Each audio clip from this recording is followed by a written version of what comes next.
Ready to go? Yes? Okay.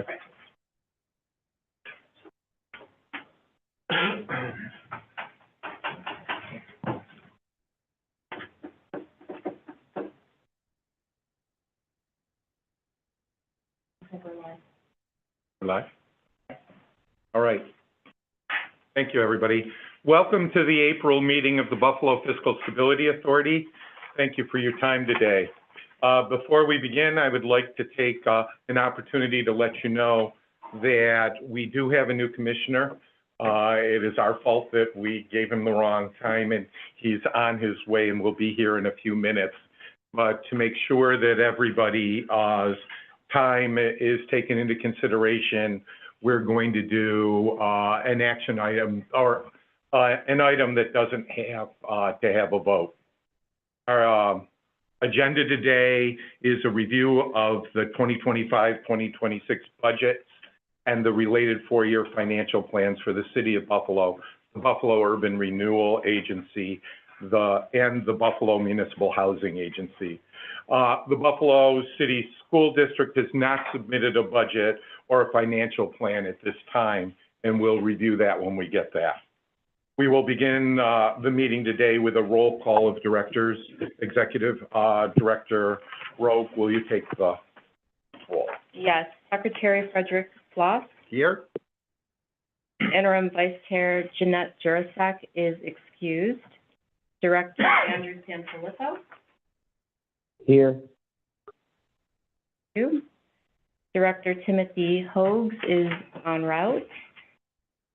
Mayor Christopher Scanlon. Present. And County Executive Mark Poloncarz. Here. We don't currently have a quorum, but we will. But we will. Okay, thank you. So we'll now review the Buffalo Urban Renewal Agency's 2025-2026 proposed budget and related four-year financial plan. The staff report on this item is included under tab 3 in your board book. Bryce, will you review this for us? I will. So, for those that have PowerPoints in front of them, is page 41. We're just in the process of pulling it up. We'll be beginning with the Buffalo Urban Renewal Agency. Thank you for giving me the opportunity to address the board this morning. The first slide we have here identifies the year 51 entitlement funds that are estimated to be received by Bureau this year. A few caveats on this. One, these are only estimates, as the award notice is typically received by Bureau end of April, early May. So this is about the time they would be receiving it, with the city budget process being moved up to April 8th. Kind of accelerated Bureau's timeline. So currently those are estimates for fiscal year 25-26. I'd also like to note something different they're doing this year with Bureau is that all the entitlement funds received by the city will be going to Bureau as the subrecipient. So particularly that's going to be the Emergency Shelter Grant and the Housing Opportunities for Persons with AIDS, ESG, and HOPWA. In addition, the Community Development Block Grant, that has historically been split between city and Bureau, about a 50, 45, 55. That full amount will be coming to Bureau this year. So with those pieces laid out, I'd like just to point out that the entitlement award is projected to decrease year to year by $1.1 million. Significant decreases within the CDBG allotment of $1.5 million, decrease of almost $300,000 in ESG grants, and then almost $400,000 in the housing or the HOPWA grants. To offset these decreases, they're expecting an increase in the Home Investment Partnership program. So these are the base entitlement funds that Bureau receives in. Next slide, what we have here is just comparing the adopted 24-25 budget to the proposed 25-26 budget. Revenues and program costs and admin costs are balanced. You'll notice significant increase to that 10.9. Most of that is related to what I already mentioned. Increase in CDBG is about $5.5 million. The ESG grants, HOPWA. In addition, there's two new grants that I'll discuss later that are being provided by New York State. which total about 2.3 million of that increase year to year. So what we have here is just all the revenue the Bureau is including in the financial plan over 4 years. Starting off with the most significant one at CDBG at 11.7, home at 4.3. And then you can drill down, you'll see that the two new ones I mentioned were the vacant rental property at 1.4, and then the accessory dwelling unit at approximately 900,000. Most of these revenues are ones that they've received in the prior year as well, or grants. So larger grants are used to fund. These are the offsetting expenditures. So as I just ran through CDBG and home, ARPA, these are the expenditures that will correspond with those grant drawdowns. And then you have the indirect costs of the admin and planning costs at the bottom. So revenues and expenditures balanced over the 4 years of the financial plan, going from 28.3 million fiscal year 25-6 down to 23.1 million in the final year of the financial. And the decrease over the 4 years was really a spend down of these one-time grants cities received over the last few years, specifically the CARES funding, also the two new programs from the state I mentioned, and the home ARPA and the city ARPA funds. So the financial plan shows the spend down of those.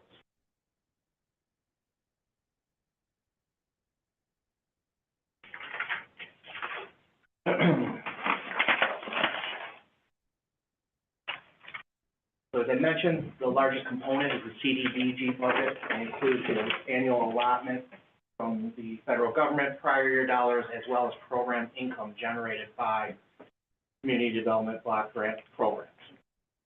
10 million for program delivery. Significant pieces of that is 3.2 million for public works, so that's going to be investments in pools, parks, sidewalks, streets, community centers. There's 2.5 million for the emergency loan program, 2.2 for crime prevention programs, special projects, and youth and senior service programs. Then there's 2.1 million for the program delivery costs, and 2.3 for admin. The home budget, similar to prior years, the breakdown of the funds are comparable. Total budget amount 4.4, 4 million is for programming. So 3.9 million is for rehabilitation and new construction costs, 50,000 for community housing development organizations, and then 30,000 for home program delivery, with a balance of 400,000 for admin.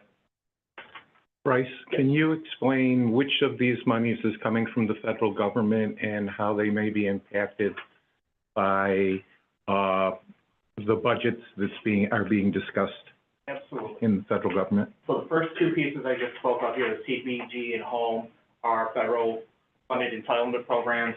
And then the next two you'll see on here, the ESG and HOPLA, are part of this annual entitlement funds coming from the federal government. There is unknown factors now at the federal level, as everybody is aware, depending on what actions occur at the federal level. And taking a step back, these HUD entitlement funds are formula-based. So if there's a cut here, there's going to be a cut across the U.S., depending on how they come about this. So it's not just going to be isolated to Buffalo. If they impact this, adjust this formula, or just say 50% off the top, we don't know what the federal decision makers are going to do. It will just go through all the budgets, all the federal funding. So it was 12.3, 16.7, 17. You're talking about $18.5 million in these four categories on federal entitlement alone. So I think we have to be careful to understand where the cuts are coming from and the impact that they may have on the community that are really beyond our control as we look at this, that this is not, anyone at this table's decisions that may have these cuts, and we're going to have to make hard decisions on these programs if, as the continuing resolution in the House and the Senate are going forward, that when they discuss these cuts, we're going to have to be very careful to understand what that means for us. And I'm sure you'll be monitoring that. We will, and as I said, the city has not received its award notice yet. One would think there may be indication there, but until we see it, we will not know. Yes. Mr. Secretary, we're expecting the federal government budget committees to be released at least their tentative plans tomorrow. Our office and the National Association of Counties, our Office of Environment Planning and the National Association of Counties have indicated to us they expect to see some changes with regards to administrative, but probably not cuts with regards to the general amounts that were approved as of last year for just general CDBG and home funding. So the county is going into the assumption that we might see some programmatic cuts with regards to the administrative end, but the direct dollars that go out to the community, we've been informed will in all likelihood be the same. But we really won't know until they release committees release their budget plans, which we've been told are due tomorrow. And then there's reconciliation that has to go Yes. through to make sure. So this is just uncertain. I just wanted to make sure that everyone here understood where the cuts were coming from. This wasn't a decision if those cuts happen by the state or anybody other than the federal government. Two new grants coming in to Bureau this year, to the city through Bureau, are the vacant rental program budget and then the accessory dwelling unit. These are both funded through New York State. I'll add a little detail on both of those in a moment. Those are both two-year grants.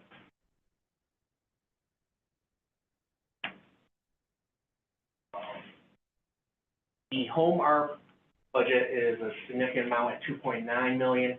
Now, that is being administered through HUD and not the Treasury Department. That's different than a lot of the ARPA dollars received by local governments that were administered through Treasury. So they have different deadlines. City ARP budget, that's a component of the city's ARPA funds being funded, utilized by the Bureau. Bureau was a subrecipient on that one. CARES Act, additional ARPA dollars, but these dollars were released earlier than the actual 331 received by the city a few years ago. So just a little information on each of those, the newer grants that came in. The home ARPA HUD funds total amount was $12.2 million.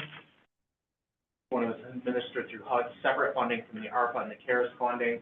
There's 4 targeted investment areas: production or preservation of affordable housing, tenant-based rental assistance, homeless prevention services and supportive services, and purchase and develop non-congregate shelters. As their deadlines for obligations and disbursement are different. September 30th, 2028 for obligating it, and disbursement deadline is September 30, 2030. Bureau recently received the grants this past year, so they really have not dispersed any to date, and they're in the process of ramping up programs with it. City ARP funds, this is a component of the ARPA award to the city that went to Bureau, administered through Treasury. 3 target investment areas was the production of new affordable housing, improvements to existing housing, transitional housing for displaced residents. Deadline for obligating was met. Deadline to disperse is December 31st, 26, and there's a balance of approximately $1.5 million to CARES funding. Full amount provided was $11.4 million through the grant, administered through the Treasury Department. And the purpose of this was preventing rent evictions and foreclosures, fair housing, renter and owner rehabilitation projects, and microenterprise grant programs. To date, as of December 31st, 2024, $9.9 million has been dispersed, and the balance of approximately $1.5 in the financial plan is what is remaining of that. Lead hazard grant was included in both 25-26 budget. Bureau did receive a 1-year extension that goes through July of 2025. They've requested a second one. Initially, they had issues rolling this out. It was limited to certain census tracts within the city of Buffalo. Since then, they've been able to expand it, and they also had issues finding contractors that were meeting the guidelines. So Bureau is working with contractors, getting them up to speed so they can utilize the remaining balance of $1 million. And then the non-federal budget, approximately $900,000. These are outside grants, revenue generated by Bureau. And all this revenue is allocated for administrative and planning costs. Now, just in regards to the administrative costs, each of those federal entitlement grants have a cap. So CDBG is at 20% plus program income. And I believe this is what Mr. Poloncarz was referring to a few minutes ago about how there may be changes on the federal side to the admin. So there's no changes on the program. We shouldn't see dollar changes there, but we could potentially see changes on the percent here. So depending on the program, federal entitlement dollars, percent that can be used for administrative is anywhere from 7% up to 20%. Bureau's financial plan, they budget 40 positions each year. 16 of those positions are exempt. As of March 31st, Bureau had 11 vacancies. There are no savings from vacancies for Bureau because dollars not used in that year can be used in future years as long as they fall within the administrative cap. So some assumptions. The financial plan includes the negotiated salary increases in the first 2 years of the plan. Current CPA expires in first year of the financial plan, June 30th, 2026. Then they've included 3% estimated increases in each year. Budget was not developed on annual award, but on what project managers intend to first during the year. The indirect costs are able to be supported. The 26-29 financial plan is balanced, is conservatively budgeted, reasonable underlying assumptions in the financial plan, and it appropriately reflects the spend down of the available CARES and ARPA funds from the city.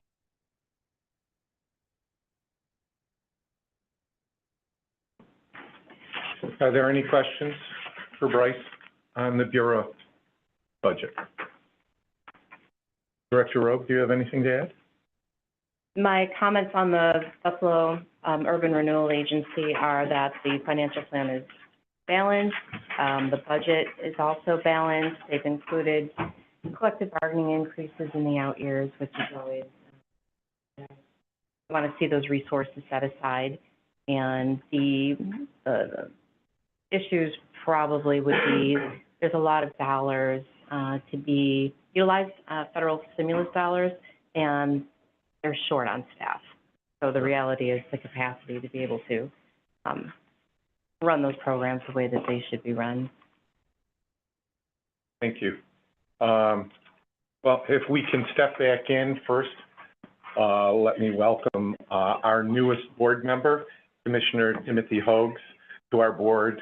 I want to make sure that for all of the board members, we very much appreciate you stepping in at this important time to help us do anything. You have just some items for you to sign. To make you official so that nobody can say anything anywhere along the line.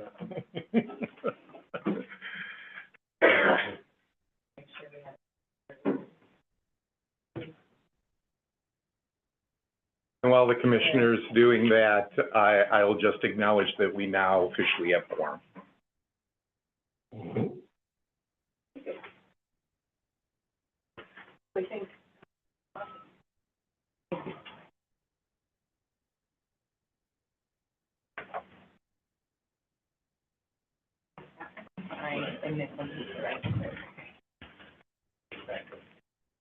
While Tim is signing all of that, why don't we continue on? Our next item of business is to approve the minutes from the board meeting held on December 11th, 2024, and the March 10th, 2025 meetings. Directors will find a draft of those minutes and the accompanying resolution in your board book under tab 1. Thank you. Is there a second? Second. Okay. Thank you. Okay. All those in favor, well, before we, are there any changes to either of the sets of minutes? Seeing none, we can move to a vote. All those in favor say aye. Aye. Opposed? The minutes are passed. We'll now move to a review of the proposed budget and the related four-year financial plan for the city of Buffalo. The mayor submitted the proposed city budget for 2025, 2026, and the four-year financial plan on April 8th, 2025. This timing is new from the past years where the budget was annually submitted on May 1st, and we then needed to respond in the appropriate time limit given our resolution, okay? The BFSA report on the City of Buffalo's preliminary 2025-2026 budget and the 2026-2029 financial plan are located in tab 2 in your board book. Jeanette and Bryce are prepared to give us an overview. Bryce, would you like to start?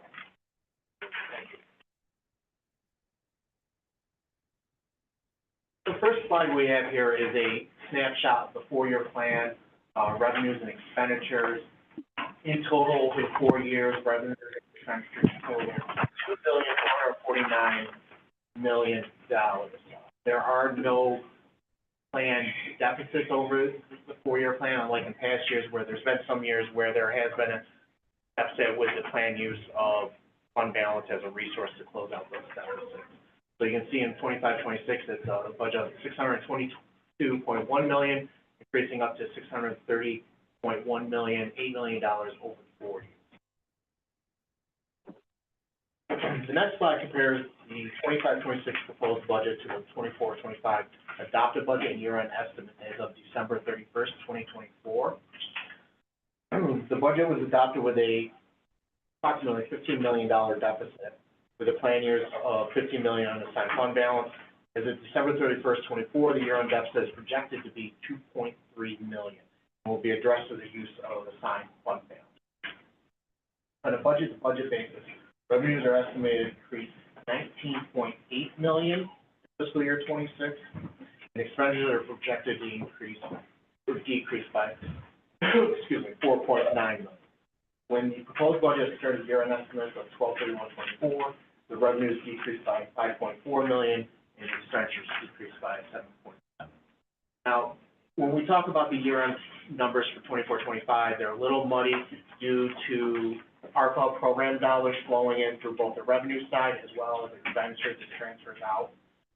So as a reminder, the 24/25 projected year-end revenue amount of $627.5 includes $37 million in federal ARPA revenue replacement dollars. And then additionally, through December 31st, approximately $17 million in program dollars have flown through the budget, the general fund. So when you eliminate that $17 million for both revenues and expenditures, the revenues are adjusted to $610.5 million, and then the expenditures are down to $612.8 million, which brings us back to that $2.3 million projected deficit at year end, which will be addressed utilizing assigned fund balance. This pie chart here captures the significant sources of revenue of the city of Buffalo. The most significant piece is the city itself, at approximately $278 million, or 44.7%, followed by the state, providing $191.5 million, or 31%, the county, $115 million, roughly 18.55%, and then the remaining three components, including federal funds, transfers into the enterprise funds, and other revenues, total approximately $37.8 million, or 6% of total proposed or estimated funds. Beginning with taxes. All the slide identifies the major components of the tax revenue line over the financial plan. Total taxes over the financial plan will generate an additional $35 million, or 18.8%, with the growth driven by the real property tax. Growth over the financial plan itself is $20.1 million, or 10%. As I mentioned, the most significant line is the real property tax, followed by pilot. We also have the occupancy tax included in there, mortgage tax, and STAR. Estimated tax revenue for 25-26 is $201.1 million, represents roughly 32% of the proposed budget.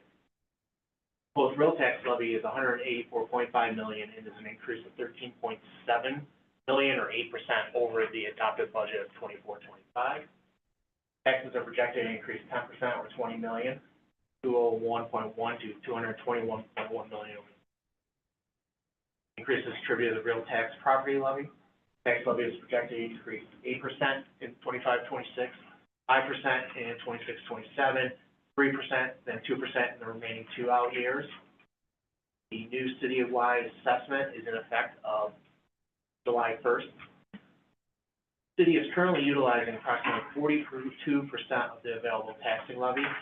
The constitutional tax limit is $439.1 million. So that leaves approximately $255 million or 58% of the constitutional tax limit available for property. The real property tax levy is projected to increase between 3.9 to 9 million over the budget. Right here is just a historical trend of the property tax going back to 2013-14. You can see it was 138.3 million. Stayed in that range till about 2018-19 when it was increased to 145.3. Held relatively flat till 22-23 when you've seen the last 4 years those property tax increases go from 159 up to the proposed amount of 184.5 million. The proposed budget.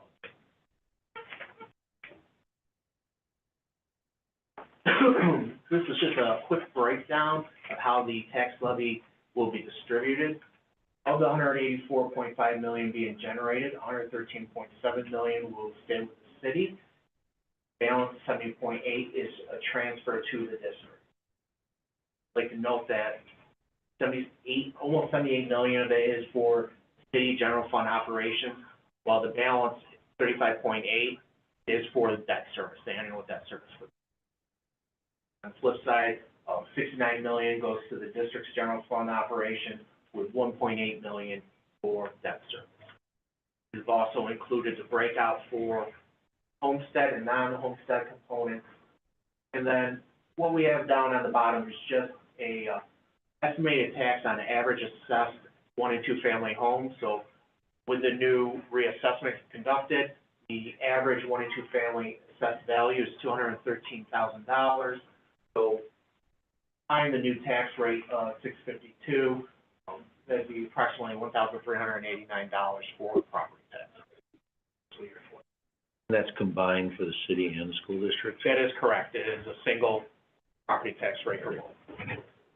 Just a reminder, Buffalo, like the remaining big four, so the big five are all independent school districts. They're unable to levy their own property tax like the suburban school districts, so city provides a portion of their levy to the district for operations. So the occupancy tax is a new tax that requires New York State legislative action to implement. It totals almost $15 million over the financial plan. 3.4 million is included in 25-26. Then it increases incrementally up to 3.7, 3.9, and finally 4 million in fiscal year 28-20. The next slide we have are intergovernmental revenues. Significant items on this include state aid, sales tax, the tribal state compact casino revenue, and the Medicare Part B. In the 25-26 proposed budget, intergovernmental revenue is approximately $310 million. It increases to $325.5 million by fiscal year 29. So that's an increase of 15.6 or 5% over the 4 years of the financial. One thing to note, on the bottom there shows a decrease. That's showing the decrease between fiscal year 24-25 into 25-26. You'll see that the revenue replacement ARPA line is zeroed out over the financial plan, and there are no more resources available. So that decrease of 21.6 million, 37 of that is really attributed to the ARPA funds being utilized in the current fiscal year 24-25. As I mentioned, 310 million is budgeted in fiscal year 25-26, represents 49.8% total revenues. Then it decreases by, in 25-26, it decreases by 21.6 million compared to the prior year budget. And it increases 13.2, decreases by $1 million, and it goes up, increases by 3.5 to 325.5 in fiscal year 28-29. Bryce, is there any reason that's given as to why there's these wild fluctuations year to year between the, 4-year fiscal plan? Well, part of it's going to be in the all other, so you have some smaller revenues in there, as well as the Medicare Part D. After this year in 25-26 in the proposed budget, it kind of flattens out in the 3 out years. It's really some of those smaller revenues and the all other intergovernmental that are kind of adjusting it down.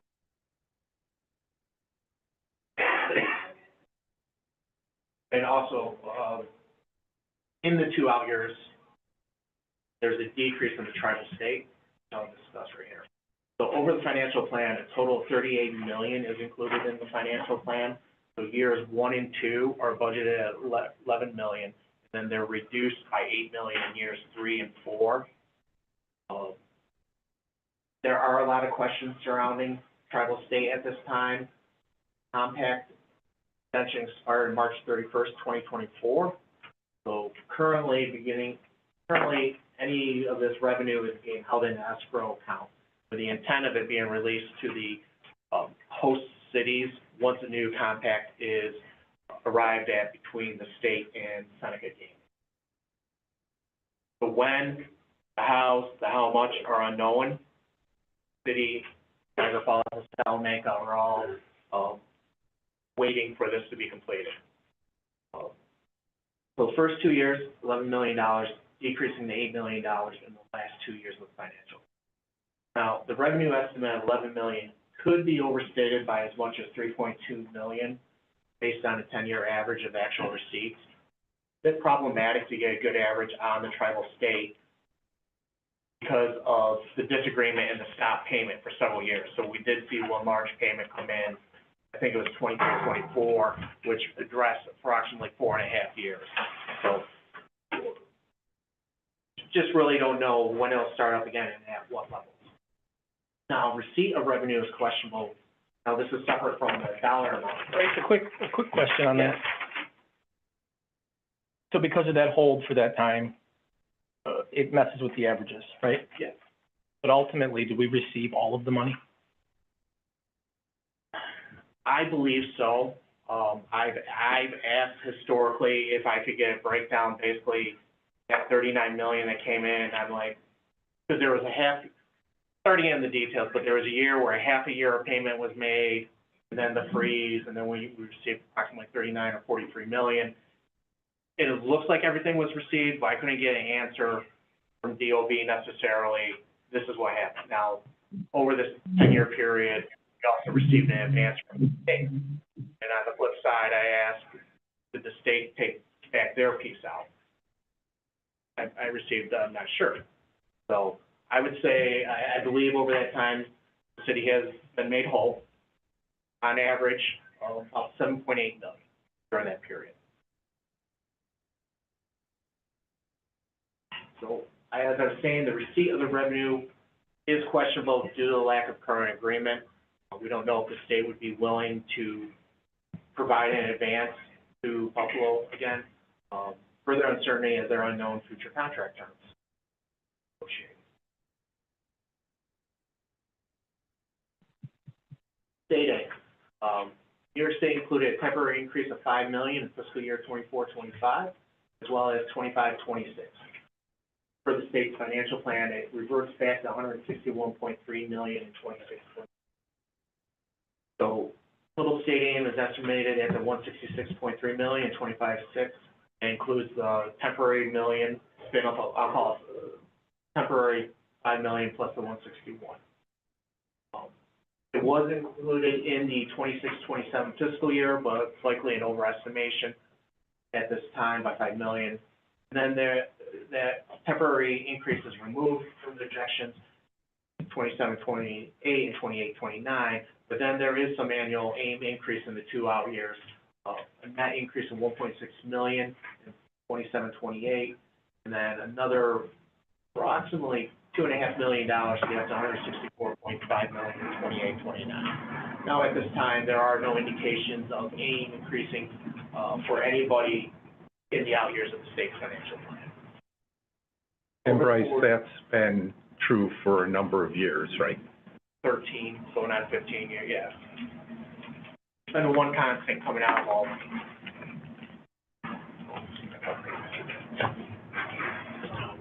Sales tax. Sales tax estimated at $114.9 million in the 25-26 proposed budget, and then it increased by 6.6% or $7.6 million to $122.5 fourth year of the plan. So the annual increase year to year is approximately 1.3%. Increase in 26-27 is 4%, and then the increases go down to 1.5% to 1% in the 2 out years. If I can note, Bryce, in the letter I sent on April 25th, some good news is we've actually believed that the amount that the city will receive is in their budget is an underestimate from what the actual sales tax sharing revenue formula will provide by about 1.3 million. Sales tax, those of you who understand that it's received by the state keeps the first 4%, and they deliver what would be the 4.75% to the county to be distributed per the agreements. It generally was accurate on a monthly basis, but ever since they've gone to internet sales tax, they seem to be underestimating the amount of money that's received on a monthly basis, and then make us whole in the quarterly reconciliations, which makes it difficult to get a good feel sometimes on what the sales tax is doing on an annual basis. But we feel based on the payments that were received as the end of last year and the first payment for 2025, we, as a county and as all the entities that share in it, because they all do, school districts, so this will also positively impact the school district, towns, villages, and all their smaller cities. It's going to be a little bit better than we originally were projecting. So the positive is that we actually think that it's an underestimate of sales tax. Mark, if I can ask a question, is in our estimates, did we take into consideration any of the issues with the Canadian not coming over to the United States and the tariffs that are going, which seems to be impacting border cities a lot more than others, because presumably that would lower our estimates, particularly in the out years, unless they start coming back soon? Yeah, that was going to be my It's a question. legitimate issue. It probably may affect the hotel tax more than anything else. Sales tax are generated on everything, including utilities, automobile sales. The big advantage that we've received is the internet sales tax, which did not exist 5 years ago and has been a great benefit for sales taxing entities. And then that's an advantage, but it also makes it difficult for us to budget an estimate when our monthly numbers are not as accurate as they used to be. We are expecting to see some impact. Latest is there's been a 17% drop at the bridge. So there are people still coming across the border. It's just not as many, and they're not doing as many day trips.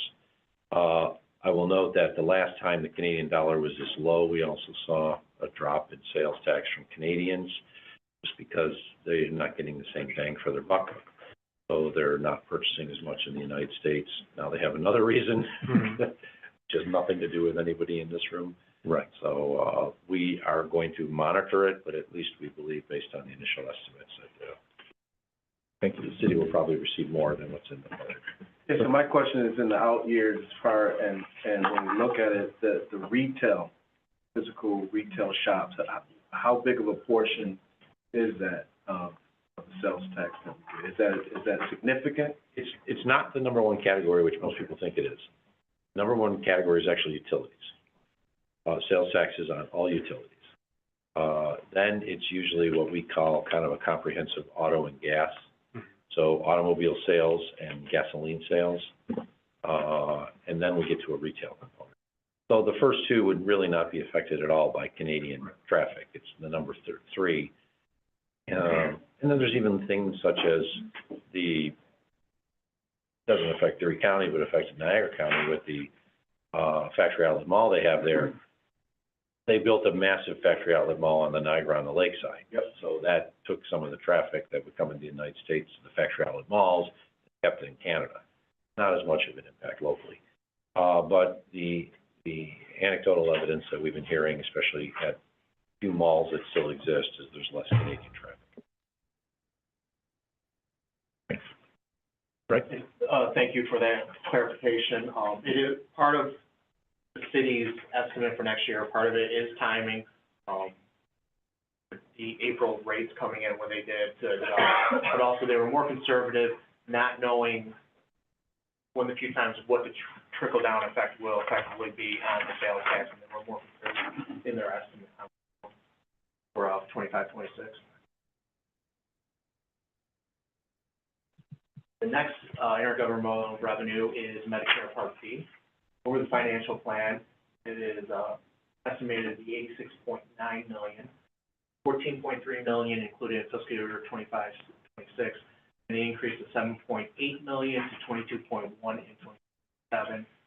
Then increased further by 3.1 to get up to 25.2, and an additional 200,000 to 25.4 million in 28, 29.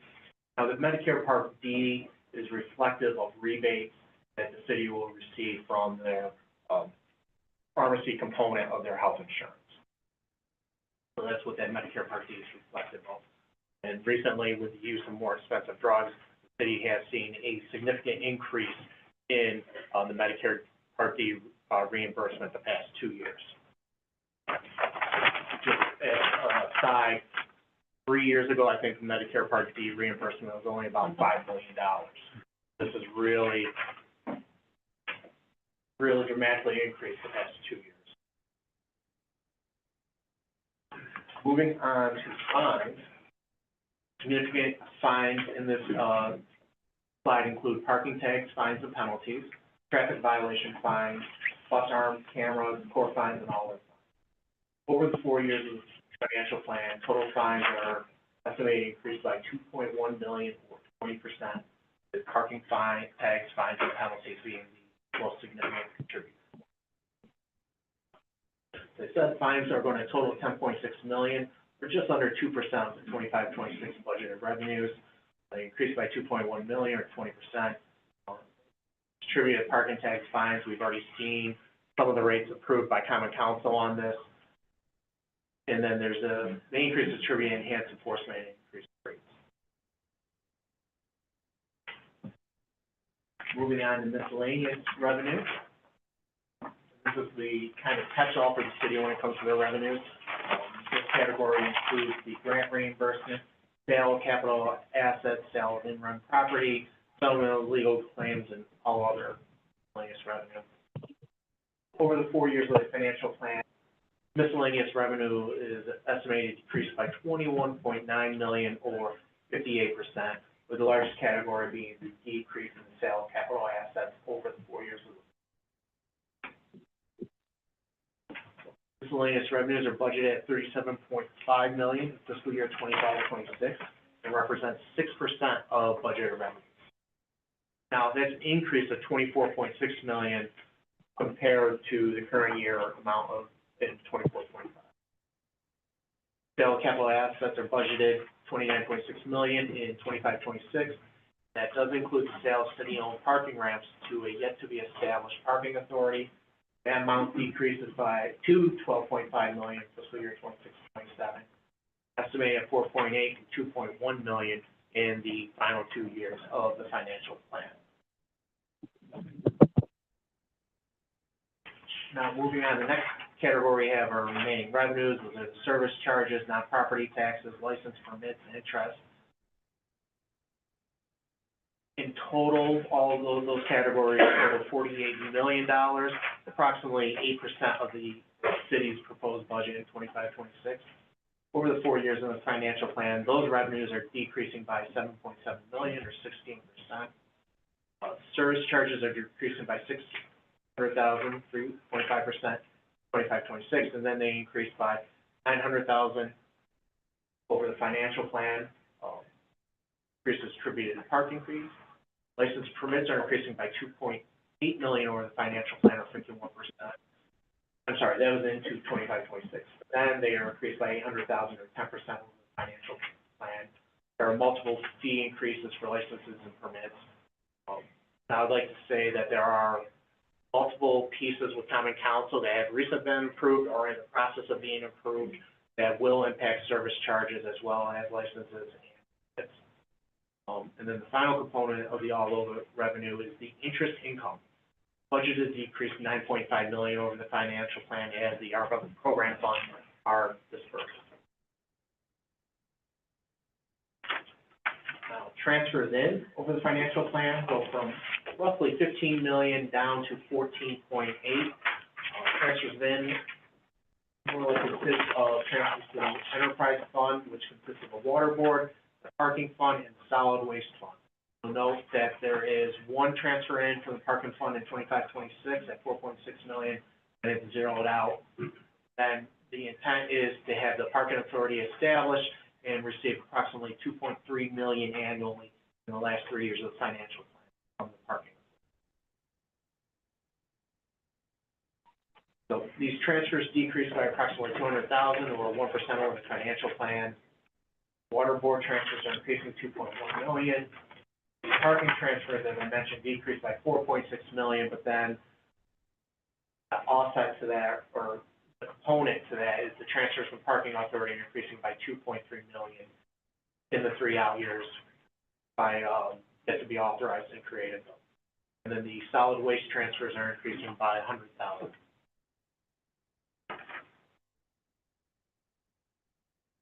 Now, this slide we have here is what's considered the unknown revenues of the financial plan. So the first top part of the chart really focuses on revenue required in state legislation.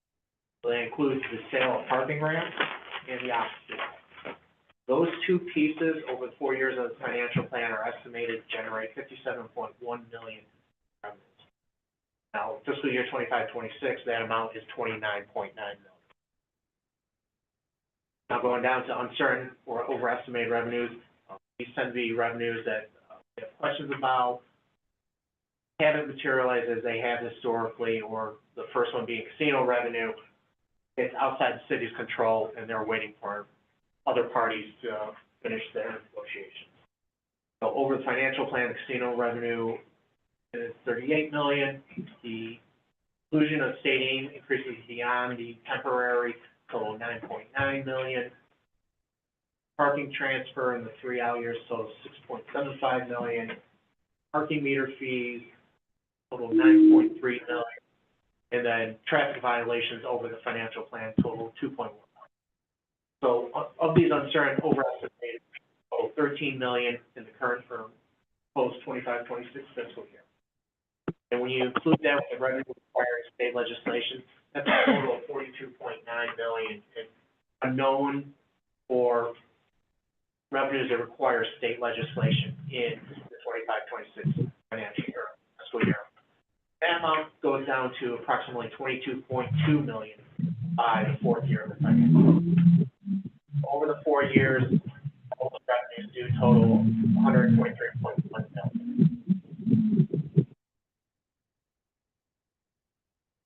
Now, we'll move on to the expenditure side. The first chart on the expenditure side, we have the 25-26 proposed budget broken out by the significant expenditures. The single largest area is fringe benefits at approximately 201 million or 32%, followed by the interfund transfers out of 107.5 million or 17.3%. There's really two components there, as I mentioned. 70.8 million goes to the school district, then the balance, approximately 38 million goes to some city's debt service. The next category is the police department, 106.4 million or 17%, followed by fire at 73.5 million, 12%. Public works comes in at 39.2 million, 6%. Then utilities at 19 million, 3%. And then the all other includes the remaining 12 departments, any other general service charges that weren't already captured. Those units total $75 million, or approximately 12% of city expenditure.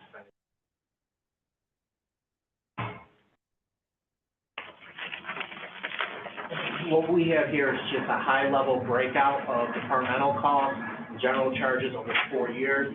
You can see expenditures going from $622.1 million up to $630.1 million. We broke out at the department level, specifically police, fire, and public works. You can see how those rates increase, and then all the departments. So over the 4 years, departmental expenditures are increasing just shy of $12 million. Then down on the general charges, significant piece that we already mentioned was fringe benefits. That includes the health insurance, pension contributions, FICA, Medicare, salary adjustment line, and then the all other fringe benefits. That's increasing from 191.4 to 197.3 million over the financial plan. Utilities are increasing by approximately 600,000. And then you'll notice that the interfund transfers are actually decreasing from 25-26 down to 28-29. And that's really reflective of the pay down of the bond that was issued for legal settlement last year. So you're really seeing that reflected in the spend down over those 4 years. Bryce, can I ask a question? Yes, sir. I noted that the property tax is projected in the future year to increase by about 5% to 26, 27, but the total amount of the budget is only increasing a little more than 100,000. So is there an anticipated dramatic reduction in expenditures? Not on the expenditure side. The increase in the property tax is really addressing some of those other revenues in 26, 27 that would not be, it's on the revenue side, and they're matching the expenditures to the revenues there. I'd have to go back and I could point out on the revenue slides where some of those decreases are occurring. But it's really a flat budget beyond 25, 26 over the 3 years of the financial plan. I'll be getting into it, but personal service growth is limited. Health insurance is minimal going out. Pension is increasing, but city, as you're aware, is going to be dependent more on when the state comes back with their rates on what those amounts will be. Just wondering, does this include personnel increases under collective bargaining agreements, or did you not include them? Yeah, so two things, just to answer the Both first. questions. Yeah, both Go ahead. questions. On the revenue side, we are ramping down that revenue from the sale of the ramps. So the sale of capital assets, 26.5 million in 25, 26, but then that decreases. So we're kind of doing a 14 million. yes. So we're slightly shifting the revenue sources that way. For the personnel side, we do have in that salary adjustment line there. Those are our projected set asides for union contracts. Then we also have steady personnel service increases in each of the departmental budgets in the out year. So we do forecast for those increases. It seemed there are increases, but they're pretty small. I was wondering if that means you're also projecting job cuts or vacancy, because they're only based on the number of employees, and I know from the county, we're usually seeing millions of dollars of increase just because of collective bargaining agreements at 2 or 3%, and the amounts that you have for the proposed budget on the financial plan from the 25, 26, 26, 27 are pretty minuscule, which I hope you can reach. I really do. Yeah, I mean, the plan is to hold the line, and keep our vacancy control measures in place, right, until things start to stabilize. And that's what we've already started to do this fiscal year, and it's been successful so far. The department's still been able to function. My office, along with the mayor's office, continues to coordinate with every department head to make sure that they're operating at a sufficient capacity. So if there are any issues, we'll address them when that time comes. But so far, the way we've been controlling vacancies has been working. And in addition to that, we've had conversations with those bargaining units. Yeah. Obviously, everyone knows with the financial situation right now, and indications are they want to be as helpful as possible. So we'll continue to negotiate with them. Obviously, negativity or things that are going a negative direction with the city of Buffalo impacts them directly as well, so we've had initial conversations with them, and I'm looking to be as cooperative as possible. I mean, and at the state level, when we look at,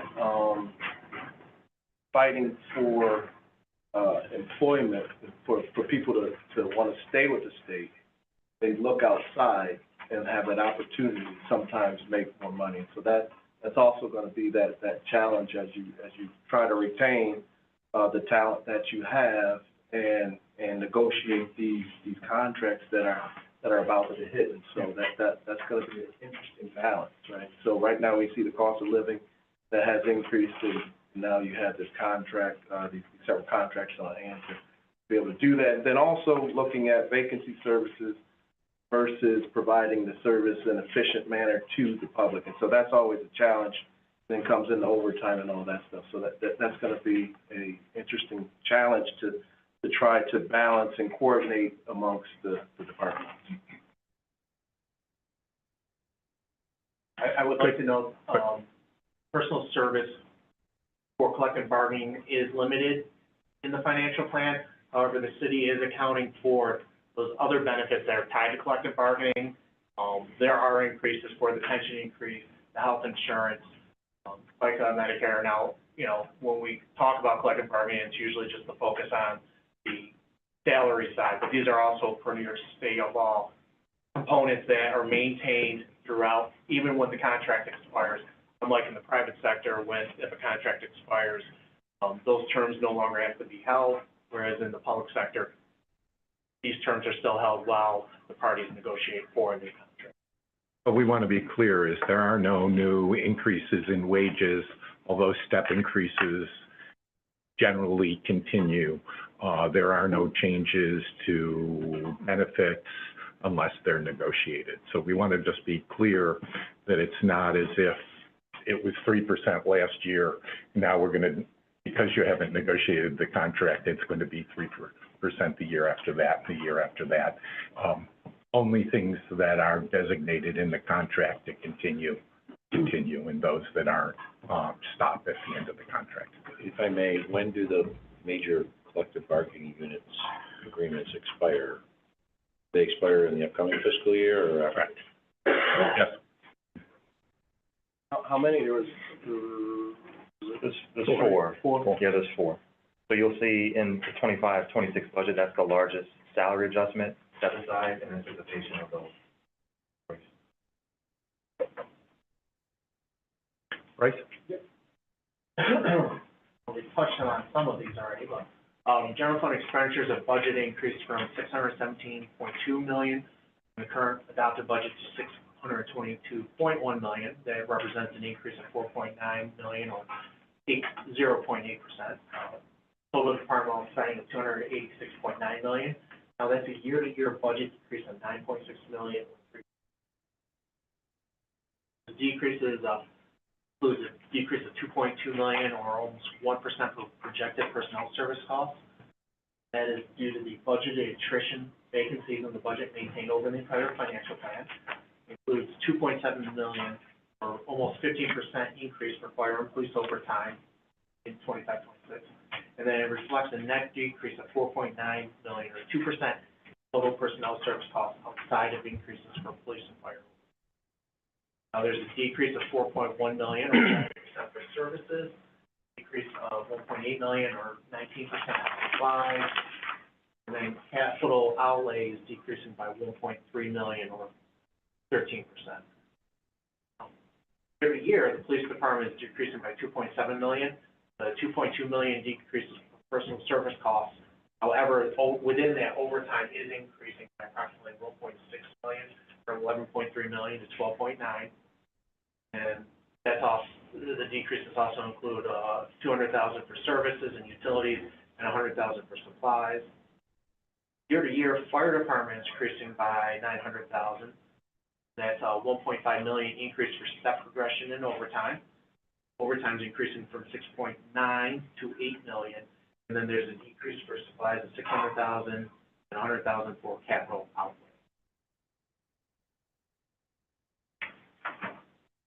All other departments is a net decrease of $7.8 million, 25-26. Limited resources for labor contracts are included over the financial plan. Maintains approximately 300 vacancies over the financial plan. These limited vacancies place increased pressure on overtime, as vacancies were historically used to address these overages. And then, the reductions to supply, services, and capital outlay that are made in 25, 26 are maintained over the remaining 3 years of the financial plan.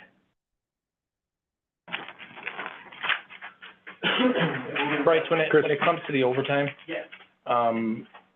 you know, those departments are staffed now higher than they have been in the past. We saw that this year with the reduction in Yeah. ability to backfill, and, there was a big push for both. Yeah, and if you look at them, the number of hours being worked in overtime is trending downward as well. And that's gonna continue to happen. Some of the, initiatives we're putting in place in the police department with the new commissioner, some of the cuts in overtime he's making, as well as some of the changes to overtime practices within fire department. In the past, they weren't using acting time for people to act up in positions, and that was incurring tremendous amount of costs. There's a departmental memo that went out, that's gonna start to happen, so I think that will drastically reduce that number as well. Just to clarify on the acting time, for those listening, acting time is when they have to call somebody in that rank at a set minimum, as opposed to having somebody, let's say a lieutenant, that could move up and act in the captain's rank that's already there at that time, so they're not incurring the extra overtime.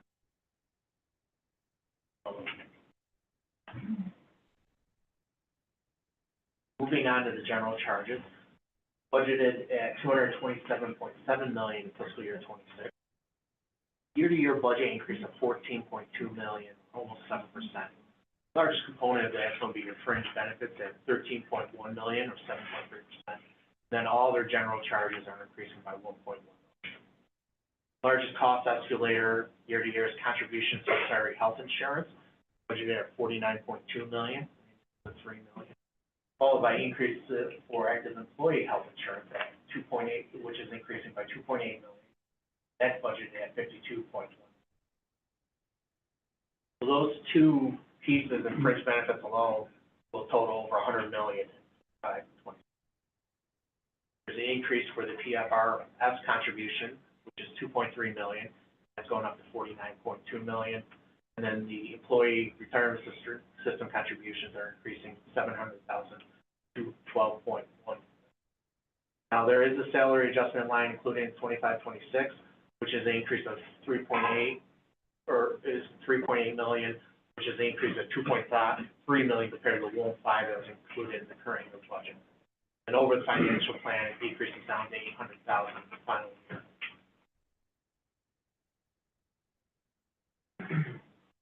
Expenditures, as I mentioned, increased by $8 million, or 1.3% over the financial plan. Departmental costs increased by 11.9. General charges decreased by 3.9. Department expenditures increased by $2.1 million in 26, 27. So this is the second out year of the financial plan.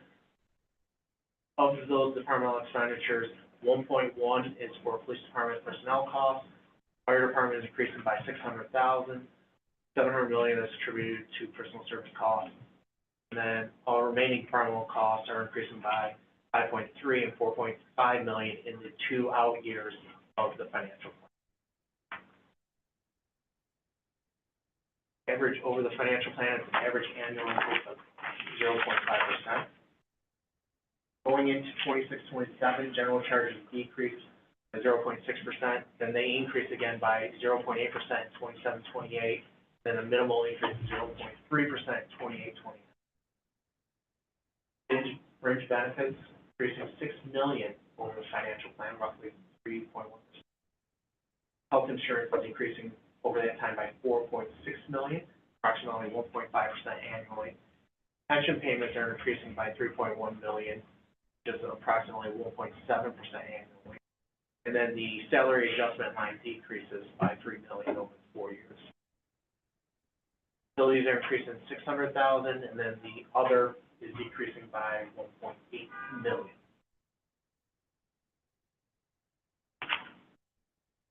Now, the inter-fund transfers out decreased by $9 million over the financial plan. In fiscal year 25, 26, they are budgeted at $107.5 million, and and then they decreased down to 98.5 million in 28-29. District transfer is flat at 70.8 million. The transfer to the capital debt service fund goes from 36.2 million down to 27.3 million in fiscal year 29. As I mentioned earlier, that's reflective of the bond that was issued to settle the legal settlement. And then the transfer to capital projects fund is flat, 400,000. Bryce, can I ask a question on the debt service? Is the debt service that would be included if the parking agency were committed, is that in here or is that not? You know, right? The actual payoff on that Well, bond? we're talking about the bond debt service, yeah. Is that part of this or not? No, I mean, well, the authority itself would issue the bond and pay it back separately. I get that, so, but it is, so there's Yeah. nothing in here for that, that's gonna go, okay. Correct. I just wanted to make sure. Question is, the transfer to the school district is flat, 70.8, but considering the city is increasing the tax levy, does that mean the city is planning on taking the entire amount of the tax levy increase, or are you actually sharing that as well with the school district? Yeah, it's permanent aid to the schools, so that stays flat, unless we decide to provide the additional amount to the schools, and then that additional amount would be then made permanent per our charter, yeah. But the increase in the tax levy is going to be kept for city service. Oh, yes, Not. Yeah. going to- that's correct. No, yeah, This is in addition to, yeah, that would stay with the city, but we're partnering with the schools to be creative as we possibly can to help them out. We did on our capital budget last year as well to try and find a way to get money with the elimination of the Joint Schools Construction Board. So while it's not a direct allocation in tax revenue, we've certainly gotten creative with them to try and help them out along the way. and as I think we should point out, part of the reason that this stays flat is that once it's increased, it must stay increased into future years. So people need to understand that this would have implications not just for any one year that you might want to be able to give the school district more money, but it would have to continue going forward. And there's other ways to avoid making that number permanent. And should there be a financial situation with the city, we have other allocations to them through Say Yes and other partners, so we can continue to work with the schools to get them as many resources as possible.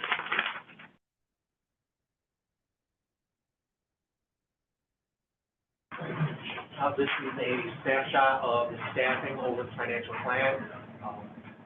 Citywide positions, 2,767. 812 of them are uniformed police officers, 742 are uniformed fire, with a balance of the rest of the city employees, we have 1,213. Now, this is only on the general fund side. The enterprise funds have a few employees, but we're only focused on the general fund discussion at this point. Other areas of significance. The city is maintaining its contribution to the district of $70.8 million annually. The city has returned to subsidizing annual operations of the refuse fund. As of June 30th, 2024, there was $23.4 million due to the general fund. Voted financial statements as a restriction on fund balance non-spendable. There is no formal plan developed to address the outstanding receivables. The city has indicated that when cash surpluses are generated, they will be applied against the receivable. Unrestricted fund balance at June 30th, 2024 was $63 million. Of that, $50.7 million was the rainy day fund. $12.3 million was an assigned fund balance, which a portion will be utilized at year end to address the projected deficit of 2.3. And then there was zero remaining in unassigned fund balance. The GFOA, Government Finance Officers Association, recommends no less than 2 months regular operating expenditures. So 2 months of budgeted 25-26 expenditures is equivalent to between $85.8 million to $103.7 million if you include transfers in or not. At this time, the city is below the lower threshold for the recommended.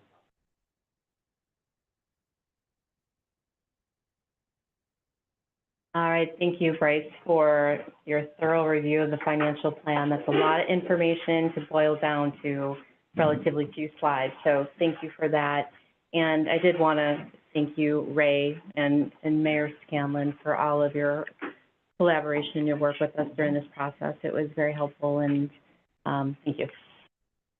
So I just have a few high-level observations and summary points to share with this board, and thank you for the opportunity to address these. First, we've talked about the external economic risks.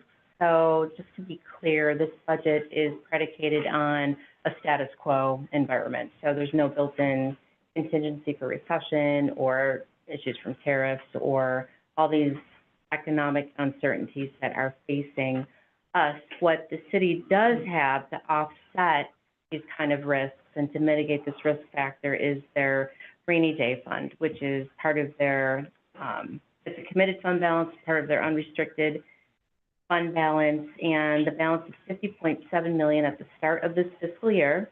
It represents 30 days of expenditures to the city, and I'm going to quote the city charter. It is to be used for, quote, extraordinary operating or capital needs that could not be anticipated and cannot be funded with current resources. So that set aside really mitigates these, to a certain extent, these external risks that the city of Buffalo is facing. So the other unrestricted fund balance includes assigned fund balance and unassigned fund balance that Bryce just mentioned. Neither of those buckets are available to the city for budgeting throughout this entire financial plan. So we're really looking at recurring revenues being able to support recurring expenditures on a long-term basis. There is no replenishment for fund balance provided for over the financial plan either. Next slide, please. So there was an effort made by the city administration to bring revenues in line with more recent historical experience. And by that, what I mean is more recent plans have included a return to pre-pandemic revenues over time, but there's been a shift. There's just been a cultural shift in who's coming into the city of Buffalo, revenues that are generated from the travel in and out of the city. So this budget is, I guess, what I would call the new normal. It adjusts to more realistic revenue streams for what we see in terms of traveling in and out of the city now. Also, other revenues such as cannabis revenue, we saw that brought down to a more realistic level as those revenues did not come to fruition as was budgeted for in past years and anticipated. So this realignment of revenues created a more transparent budget to see how the next steps to budget it. So these steps included the 30 million of revenue that's dependent on state legislation. So we've got 26.5 million in the proposed budget for the sale of the parking ramps to a municipal parking authority. That is contingent not only on the legislation, but then second is the actual sale of bonds and all the work that goes underlying that. And then the next piece is occupancy tax, which we talked about. That provides 3.4 million in the current year budget and then 14.9 million over the financial plan. Budget is also balanced with 11 million of uncertain casino revenue, uncertain in terms of when it will be released to the city or possibly advanced by New York State again, is what they did this year. The third piece is, no, I'm just catching up, thank you, is the vacancy savings, and thank you for addressing some of the questions on that. So in the past, the vacancies have been used to apply towards the overruns for overtime, and we've seen that ability really shorten within the budget to be able to backfill any unforeseen overtime overages. So that's it's an inherent risk that we're looking at for this financial plan.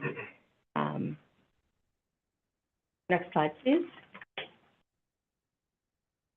And then, as was discussed at the table, the budget and plan includes limited to no resources for collective bargaining over the financial plan.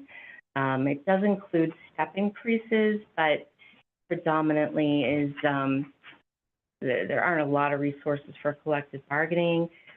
Health insurance is an area to be monitored as the city continues to investigate ways to reduce these types of costs.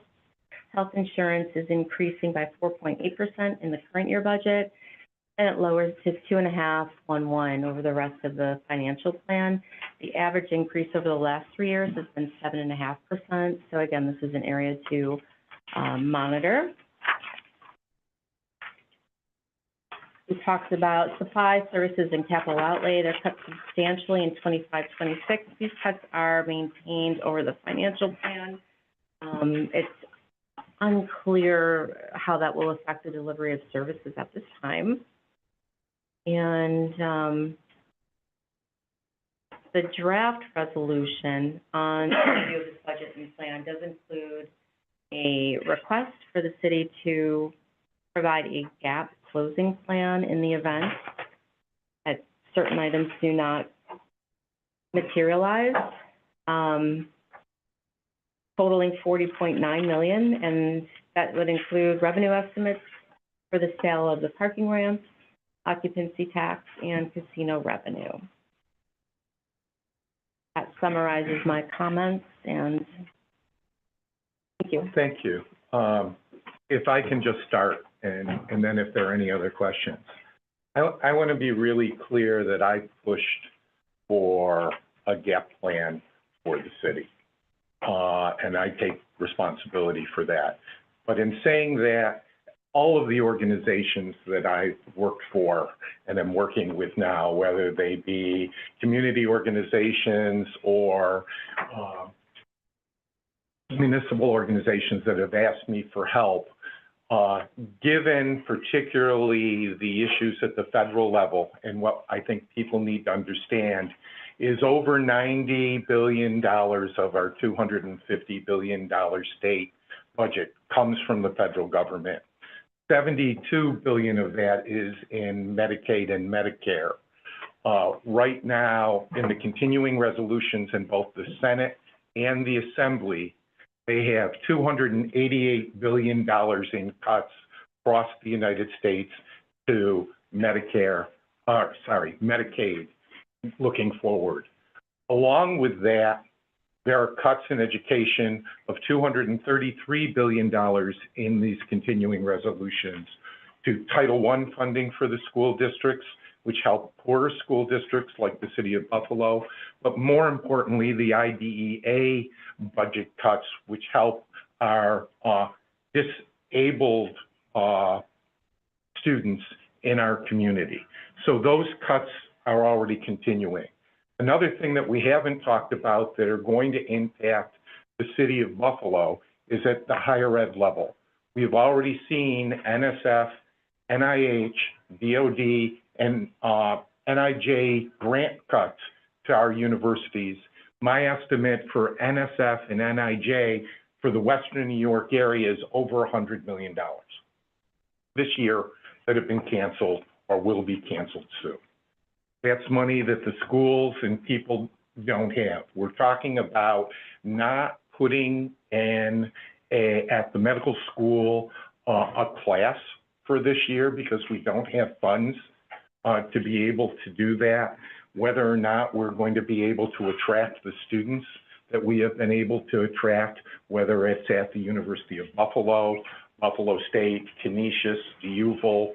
We've had numbers of Canadian students that we don't necessarily think about that come to our institutions. These are people that rent.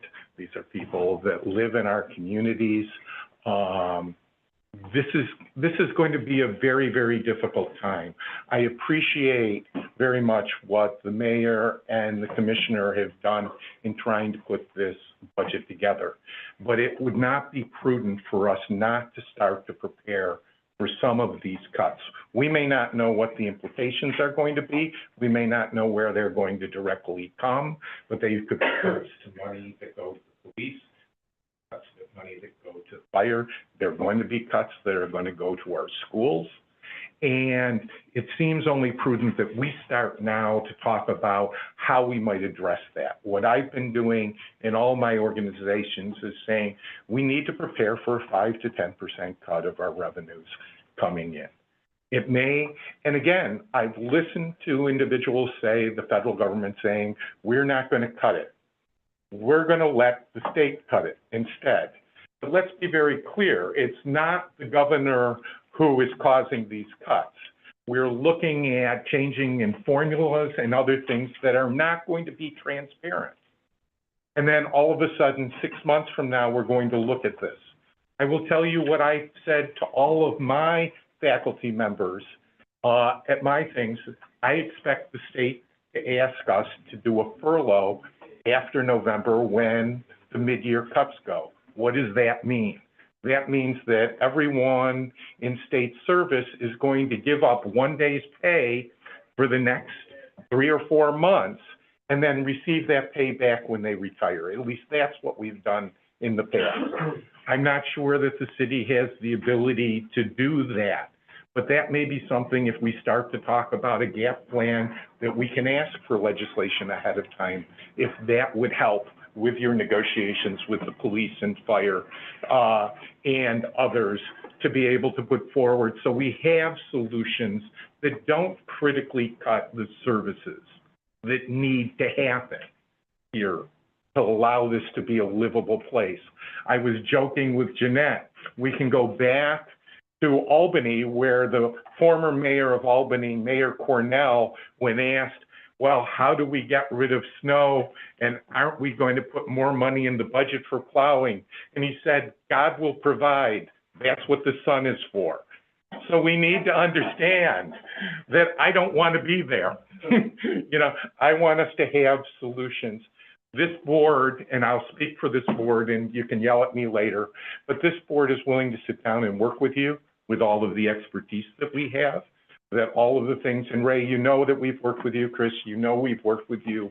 We don't want to say you need a gap plan, but we can't see any way out of trying to be able to prepare, and that we look at that as our job. So I just wanted to say that up front. If you need to blame somebody, blame me. Later on, I'm going to ask for a higher increase in property taxes, because I think those are going to be needed going forward in this budget if we're going to close this budget in an appropriate way. So you can blame me for all of it, okay, as we go forward. Are there other questions of Jeanette or Bryce? Yes. Thank you, Mr. Secretary. First off, I want to thank the mayor and Commissioner Nosworthy for what is a transparent plan.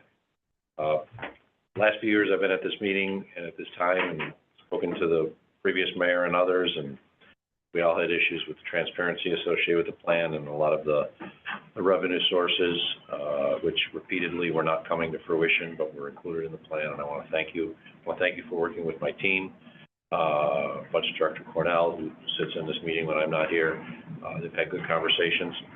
I don't want to repeat my letter as of last Friday, but there are concerns that have been noted by the board, especially with regards to the potential sale of the property garages. I am someone who's issued bonds, multiple bonds on behalf of the county, signed official statements on behalf of the county. I am concerned about what the amount of actual revenue would be brought in. Even if the state legislation was passed, there's still a question as to what the true value of the property garages are and what bonds would be being able to sell at for a brand new entity that under the law would have no guarantee, but the bondholders often want a guarantee, and an interest rate and an interest environment which does not appear to be declining. So as I noted in my letter, I think there is a analysis by a fiscal advisor that's been provided to the city. It would be great to see it. It would be nice to see what the projected amounts are. We sat down with our fiscal advisor, and there's a lot of the unknowns. It's very difficult to project that. I think it needs to be analyzed, because if they are sold, which is a policy decision, you can disagree on that, but if they're sold, you have to have a good idea that it's actually going to be able to close the gap as proposed in the plan. I'm not certain that's the case. We need more information on that. Of course, there's the other areas, including with regards to the Seneca contract.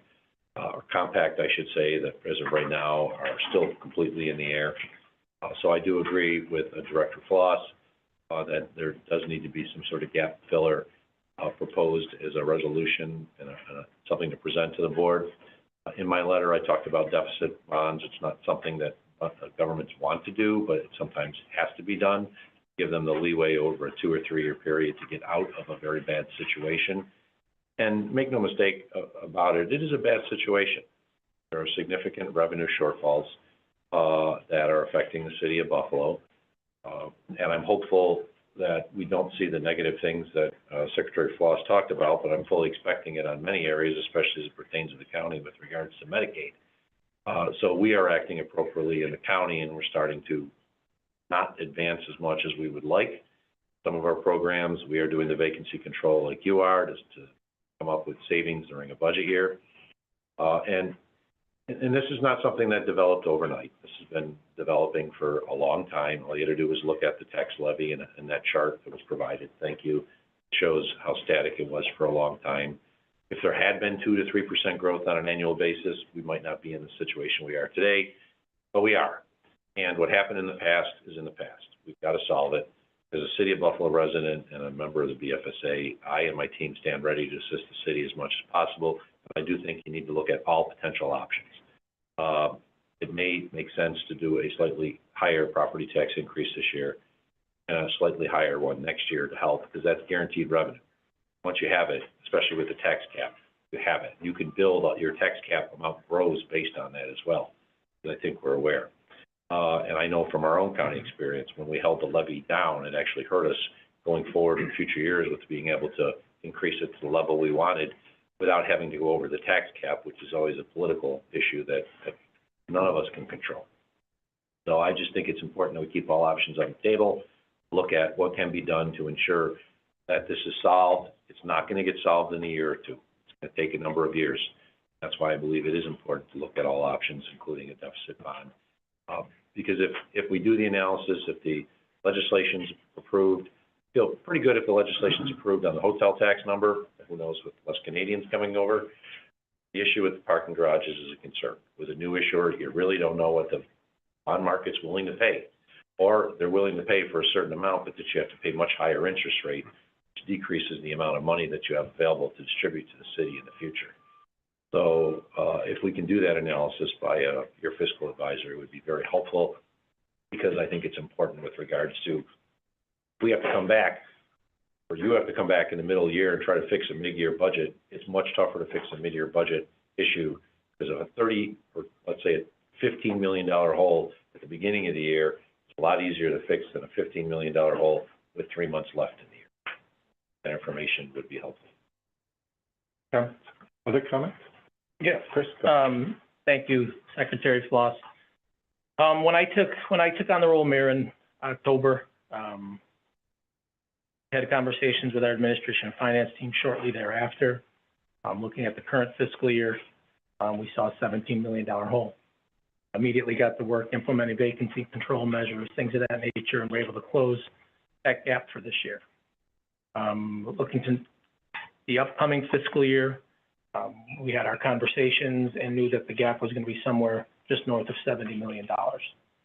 So got to work, cut $10 million in direct departmental cuts, just over $16 million in vacancy control measures, another $4 million or so in some cuts. Got creative with some revenues within the building that will yield around $9 million. So you're talking $40 million that we made up right there. The outstanding $30 million we were looking at, so we decided to get creative with 2 pieces of legislation. They've been talked about here today a bunch, one being the hotel tax, which is no different than countless municipalities have throughout the state, municipalities and counties have throughout the state. So we've had tremendous support at the state level from the Assembly and the Majority Leader, Crystal Peoples. Very good conversations with the Governor's office as well. Also introduced the possibility of a Buffalo Parking and Mobility Authority, which we believe would yield tens of millions of dollars of an influx in money. Based on the conversations we had, we think it's north of $40 million, the conversation we had, but we did not want to budget all that. We wanted to be a little more conservative on that and use that money over the course of several years while we rectify this budget, as you see in the 4-year plan. I understand where the county executive's coming from with the deficit borrowing. It's almost like the way we're viewing this is creating this authority which would bond out, and we would not have to pay it back. But we would also, through the agreement with the authority, retain a recurring revenue, eliminate our capital and maintenance costs, as well as establish some control measures within that agreement when it comes to parking rates.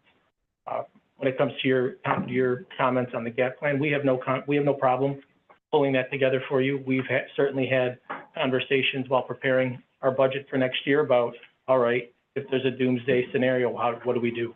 What's the situation? So we've certainly had those conversations internally, and we're more than happy to put them on paper for this body. So moving forward, I appreciate the county executive's willingness to partner with the city. Since day one as mayor, that is what I talked about most, is partnerships and collaboration and working together. So I look forward to working with the county executive in his office, this board, to make sure that we are headed in the right direction, which I think we are. You know, for a number of years, this upcoming fiscal year was pointed at by a lot of people that this is the year the city of Buffalo falls off the financial cliff. I don't view it that way. I think this is the year we start to turn the corner and rectify the budget. I want to thank the controller, Barbara Miller-Williams, for her help, her assistance. I know the commissioner has been working close with her team as well. So that's another partner that we bring into the fold to make sure that we're rectifying this situation as we move forward. So the one thing I would ask that as partners moving forward is, unless I'm mistaken, I've kind of heard from people that say, you know, if the legislation gets passed along related to the parking authority, maybe there's a timing issue. So what I would urge all the partners at this table is to advocate for the city of Buffalo. Contact people in Albany, whether it's state representatives, the governor's office, anyone else it might be who's going to play a role in this, to make sure that this not only is authorized, that we can move the timeline along as quickly as possible, because I think there's a lot of people in this room that could lend their voices to that process and moving this along as quickly as possible. So looking forward, obviously, looking forward with great anticipation and partnering with everyone in this room to make sure that we set Buffalo on the proper fiscal path, and we can ensure that Buffalo's best days are ahead of it. Thank you, Mayor. Okay. We'll consider a resolution on this item after the remaining 2 organizations are reviewed, and we'll discuss that. We don't want to do it again. We're now going to move on to a review today of the 2025-2026 budget and related 4-year financial plan of the Buffalo Municipal Housing Authority. This analysis is in tab 4 of your book. Nathan, I guess Bryce gets to relax for a few seconds, and you're up. Good afternoon, everybody. Following is BFSA's analysis of the Buffalo Municipal Housing Authority's adopted budget and 4-year financial plan. I do want to note that we have UMHA executive, assistant executive director Modesto Cavalerio also on the Zoom call. We'll start with an introduction.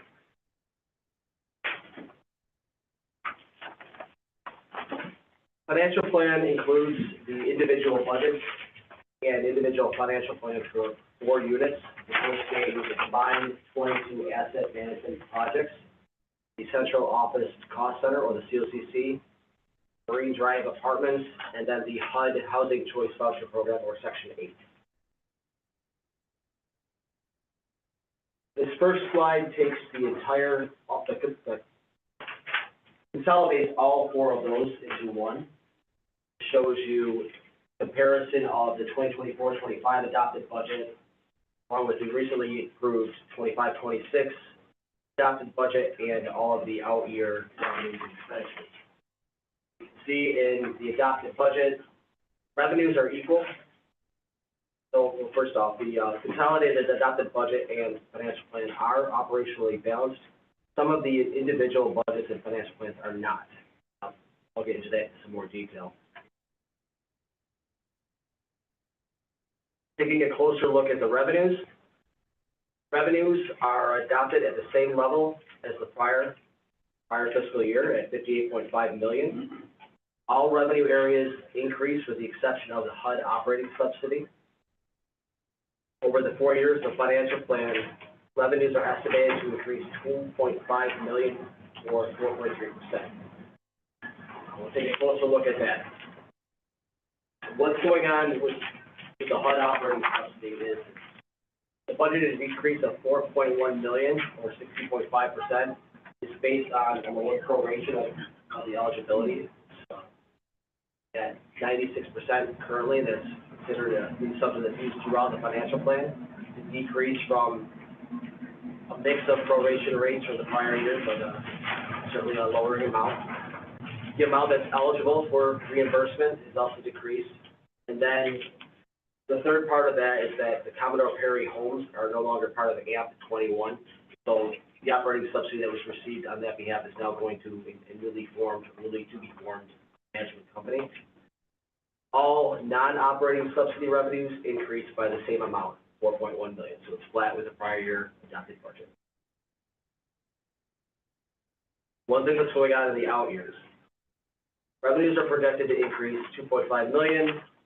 Throughout the 4 years, there's a decrease in year 2 of the financial plan of $500,000. And there's a CFFP, which is the Capital Fund Financing Program, administrative fee that's only included in year 1, likely to be received in all 4 years of the plan, not currently in there. That's the reason why all of the revenues drops off by that amount carried forward throughout the plan. You'll see the impact of the COCC budget when I get to that point. Moving along to consolidated expenditures, they are actually $900,000 lower than the prior year adopted budget, or 1.6% at $57.1. Most expenditures decrease budget to budget, with the exception of total administrative costs. They increase over the financial plan by only $700,000 or 1.2%. There's a bunch that is going on. Expenditures are budgeted to decrease several things. The non-cash OPEB accrual is included within the expenditures. That decreased by quite a bit from 1.6 to 900,000. The decrease is 700,000. That's factored into the expenditures. That's based on the most recent actuarial report. There are 6 fewer budgeted employees in the current budget than there were in the prior years.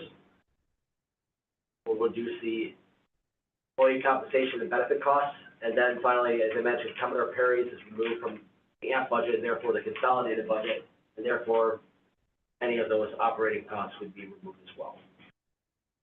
Nathan, where are those 6 employees? What do they do? Are they Yeah, clean? they're asset management, Okay. and they're unfilled positions right now. And do we know how that would impact, for example, vacancy rates and others? Do they have an It'll impact? reduce the vacancy rate. It's more of it's not an administration of services, it's a transfer of services from employees to contracted services. Okay, thank you. So the financial plan maintains the adopted budget assumptions throughout the 4 years. One of those assumptions is that all employees will receive 3% annual raises per their current contracts. All of the contracts will be expired by the final year, so the 3% that's included in the first 3 years is projected out for the 4th year as well. Total employee salaries and benefits are projected to increase from $15.9 million over the, expected to increase to $15.9 million over the financial plan. This will just show where we're at with staffing. It compares the current year adopted budget with next year's adopted budget. Staffing levels are flat over the financial plan. Of the 157 currently budgeted employees, 130 are filled. 2%.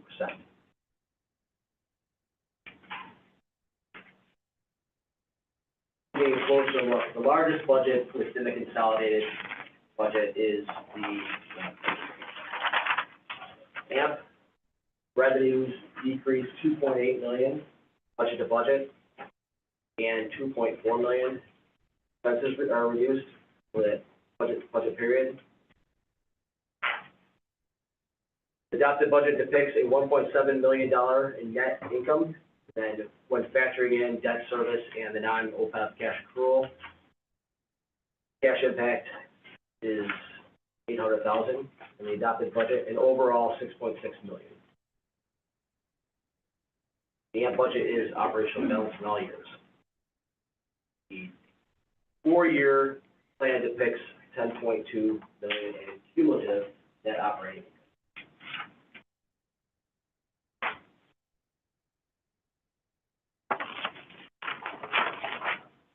Next, we have the COCC adopted budget and financial plan. MHA budgeted 25-26 COC net operating income at $200,000. As you see in the out years, there's a net operating loss in each year, and that has to do with the aforementioned CFFP operating income, which is only included in year one. Yeah, the budget is balanced, the financial plan is not, since there's deficits in all three of the out years. Marine Drive, on the other hand, is not balanced in the adopted budget or in any of the years of the financial plan. Structural deficit is depicted in all four of the years. The 25-26 net operating loss is $500,000.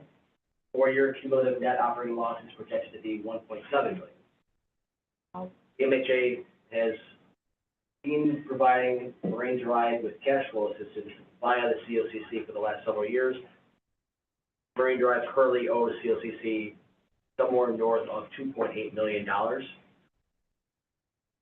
And I note that,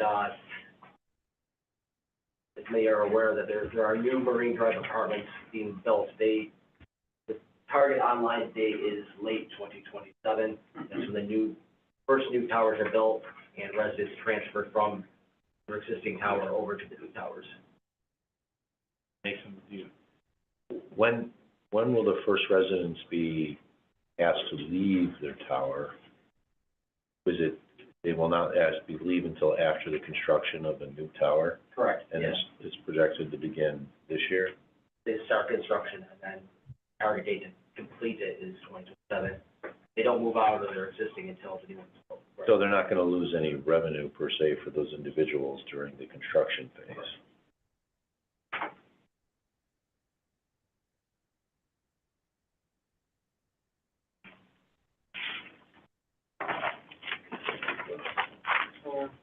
And Section 8 is the final one. This is the pass-through of the housing choice vouchers that the MHA receives. Revenue is received in and then forwarded out to tenants. Rental assistance, by nature, it balances. If there's more revenue received, they'll have higher expenditures. They'll pass out in the form of vouchers. So any reported surplus or deficit is temporary.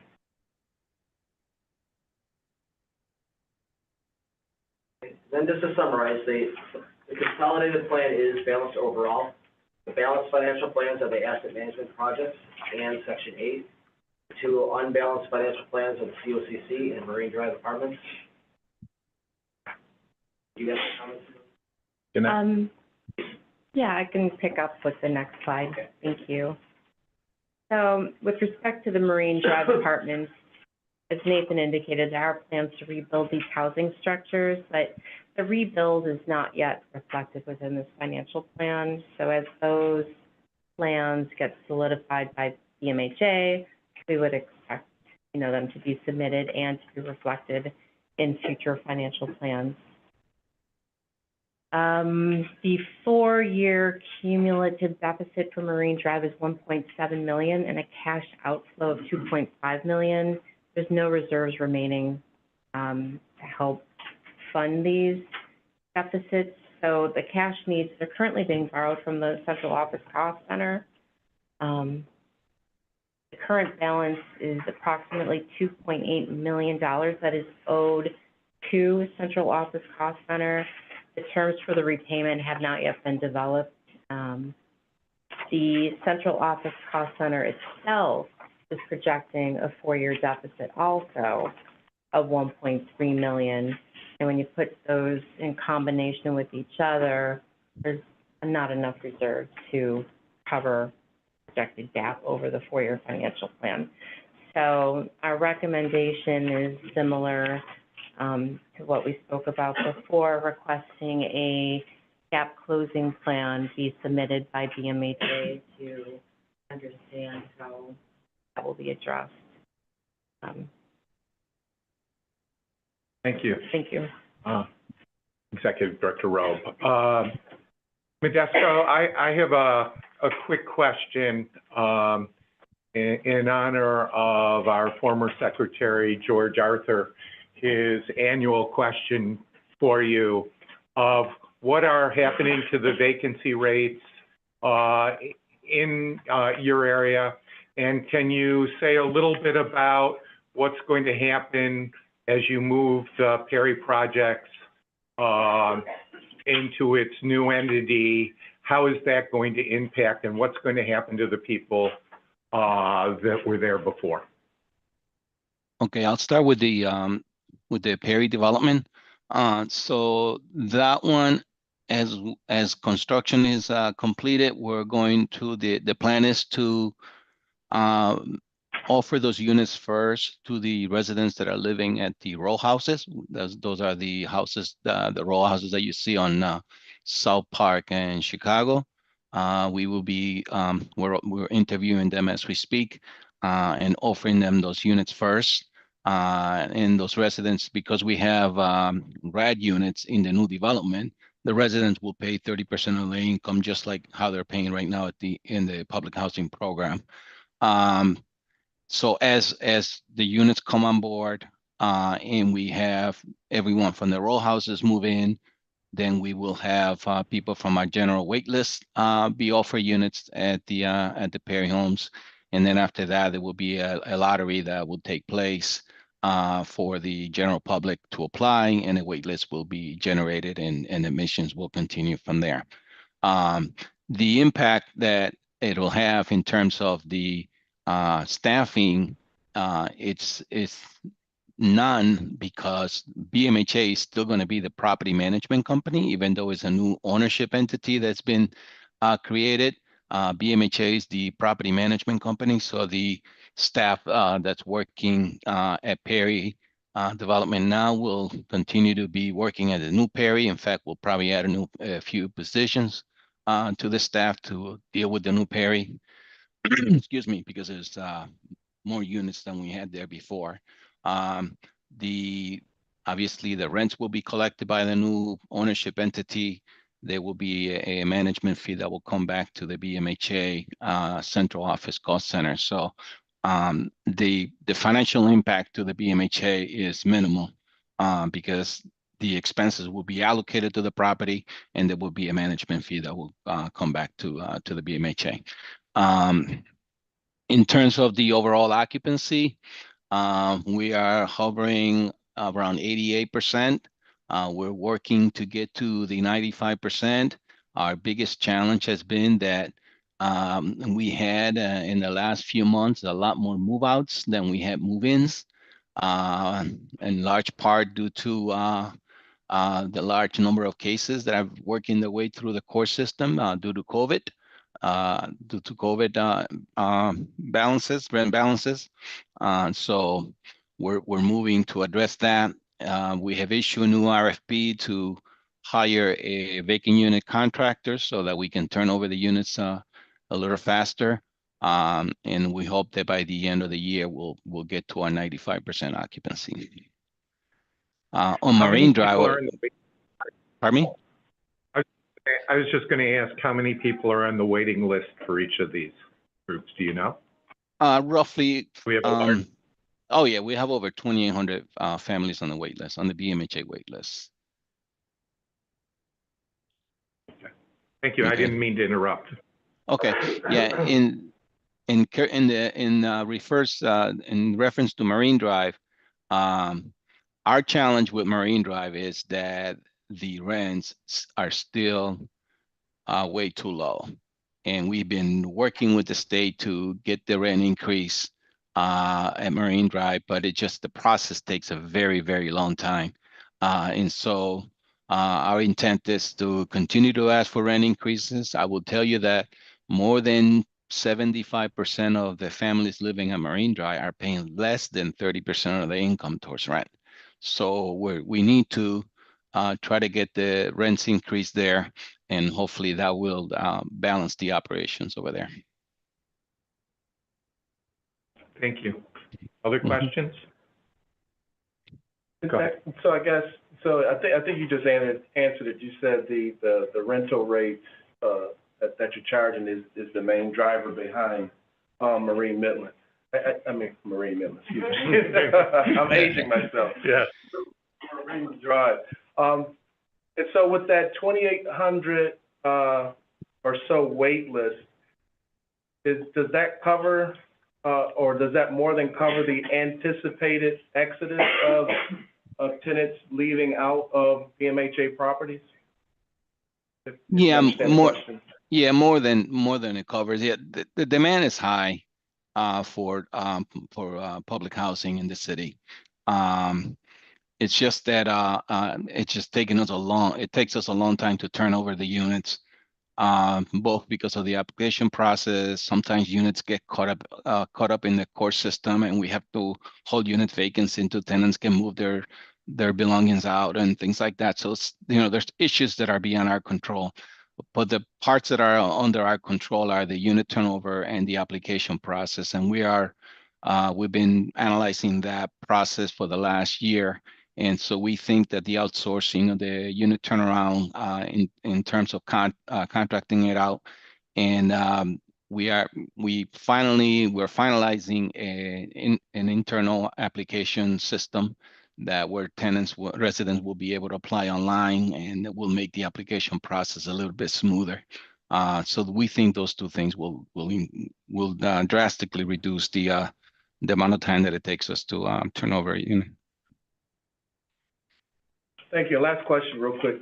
Of that 2,800, where do these individuals sit as far as the application process? So are these 2,800, are they already approved and ready to go as soon as something becomes available, or they're in various stages? They're in various stages. We don't process them into the unit is ready, almost ready, because the information gets stale. So we start the process around 3 months before we know a unit's going to be available for them. So they're on the wait list, and as we canvass them when the unit is ready, then we get them qualified. Awesome, thank you. Okay. Go ahead. Thank you, Mr. Secretary. Modesto, Mark Poloncarz. Hi, Mark. Once Marine Drive, once Perry Homes is completed, how many more units will be online for BMHA compared to what you have today? Marine Drive, the one phase alone, I'm sorry, at Perry Development, the one phase alone, we used to have 284 units there. We're going to have 405 when we are completed. Then there will be future phases to deal with the row houses and the high rises, which we have not finalized those plans yet, but we're estimating that at the end of the day, we're going to increase the number of affordable units in that neighborhood. Roughly by about 200. Yeah, roughly about 200 more units will be on board. Thank you. Mm-hmm. Of the 2,800, do we know how long they've been on our wait list? What's the average time on the wait list? Yeah, that's my last George Arthur. Yeah, it averages around a year on the wait list. Yeah. So some of their status may have changed and they no longer are seeking. Thank you, Modesto. Are there any other questions? Thanks very much. Thanks, everybody. Great. We now have completed our review of the City of Buffalo's budget and financial plan, along with that of the Buffalo Urban Renewal Agency and the Buffalo Municipal Housing Authority. We will now consider the draft resolution on our review of these items. This resolution finds that the City of Buffalo's financial plan is submitted to be incomplete and require a gap closing plan to be provided to address the potential gap of $40.9 million in the 2025-2026 budget. The resolution also finds the Buffalo Municipal Housing Authority to be out of balance and requiring a financial gap plan be developed and submitted to address the deficiencies in the central office cost center and Marine Drive. The resolution also requires that the budget and financial plan for the Buffalo City School District be submitted as soon as possible. The district did not comply with the new deadline as imposed by the Common Council. All of these are to be submitted to the Buffalo Fiscal Stability Authority no later than May 28th, 2025. May I have a motion to approve this resolution? Okay, moved by Chris. Second by Tim. Thank you. Is there any further discussion on the resolution? Seeing none, we can move to a vote. All those in favor of the resolution, say aye. Aye. Opposed? The resolution passes. Is there any new business before the body? Seeing none, this concludes the business portion of our meeting. I will now open the floor to anyone from the public who would like to address the board on matters discussed today. Is there anyone online? Okay. Seeing none, this concludes the meeting of the Buffalo Fiscal Stability Authority. May I have an motion to adjourn? So moved. Second? Okay. All those in favor say aye. Aye. Opposed? We are adjourned. Thank you, everybody. Thanks. Thank you.